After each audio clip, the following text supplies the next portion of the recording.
விருதுநகர் மாவட்டம் சிவகாசியில் உள்ள தனியார் கல்லூரியில் பயின்று வந்த மாணவி ஒருவர் முதல்வரின் கண்டிப்பால் மனமுடைந்து தற்கொலை செய்து கொண்டதாக கூறப்படும் சம்பவம் பெரும் அதிர்ச்சியை ஏற்படுத்தியுள்ளது.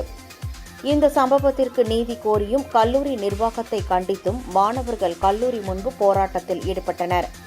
சிவகாசி சாட்சியாபுரம் பகுதியைச் சேர்ந்த பாண்டியராஜன் முருகேஸ்வரி தம்பதியரின் மகள் சோலைராணி ஸ்ரீவில்லிபுத்தூர் சாலையில் அமைந்துள்ள தனியார் கல்லூரியில் BCA 2ஆம் ஆண்டு படித்து வந்தார்.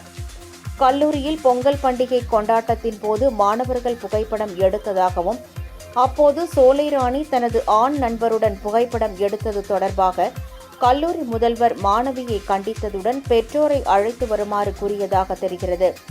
இதனைத் தொடர்ந்து கடந்த 20ஆம் தேதி தாயுடன் கல்லூரிக்கு வந்த மாணவி நிர்வாகத்தின் வற்புறுத்தலின் பேரில் மன்னிப்பு கடிதம் எழுதி கொடுத்ததாகவும் அதே நாள் இரவு வீட்டில் மாணவி தூக்கு போட்டு தற்கொலை செய்து கொண்டதாகவும் கூறப்படுகிறது.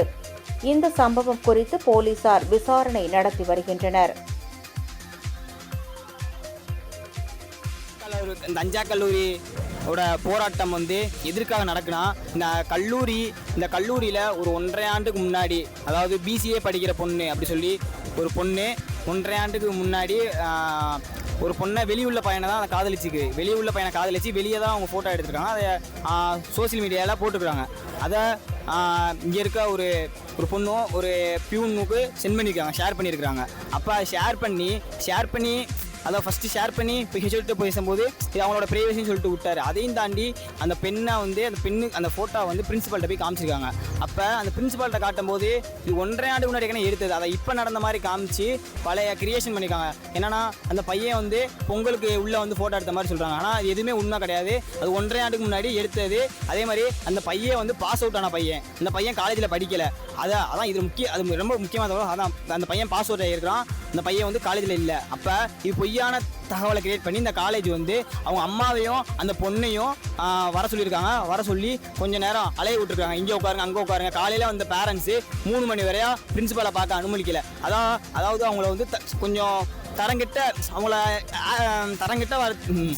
எப்படி கீழ்கட்ட முறையில் நடத்தி வச்சிருக்காங்க. அப்போ இதை அந்த பசங்களாம் பார்த்துட்டு அவங்களோட உணர்ச்சியில் நம்ம இந்திய மாணவர் சங்கம் தலைமையை தலையிட்டு இதுக்கான நடவடிக்கை என்ன, அப்போ இந்த பொண்ணுக்கான அதாவது பாரபட்சமே பார்க்காம உயர்மட்ட விசாரணை நடத்தி இருக்கிற எல்லாத்தையும் உடனடியாக கைது செய்ய தான் சொல்லி இதோட கோரிக்கையாக வச்சுருக்கோம். அதுபோக இந்த பொண்ணுக்கு அப்பா கிடையாது. அப்போ சிங்கிள் பேரண்ட் சைல்டு, அதாவது ஃபினான்சியலாக இந்த பொண்ணு தான் அந்த வீட்டை செட்டில்மெண்ட் பண்ணணும். அப்போ இந்த அரசாங்கமோ இந்த கல்வி நிறுவனமோ இந்த பேரண்ட் இந்த குடும்பத்துக்கு இழப்பீடு வழங்கணும். அதுபோக இங்கே உடனடியாக மாணவர்களுக்கு நலன் கருதி ஆசிரியர்களுக்கு நலன் கருதி உடனடியாக கவுன்சில் சென்டர் ஆக்டிவேட் பண்ணணும். அதுபோக ICC கமிட்டி அமைக்கணும். அப்போ இந்த மாதிரி பல்வேறு கோரிக்கையை வச்சு தான் இன்னைக்கு இந்த அஞ்சா கல்லூரி நிர்வாகத்தில் ஒரு ஸ்ட்ரைக் நடந்துட்டு இருக்கு. அப்போ இந்த ஸ்ட்ரைக்கோட பாரபட்சம் ரொம்ப பெருசு. ஏன்னா உள்ள இருந்து மிரட்டல் தான் வருது. இதையும் தாண்டி இந்த கல்லூரி மாணவர்கள் கூட இந்திய மாணவர் சங்கம் தோள் கொடுத்து உடனடியாக இந்த கோரிக்கையெல்லாம் இந்த காவல்துறையும் இப்போ வரப்போற இயக்குனரும் உடனடியாக செவி கேட்டு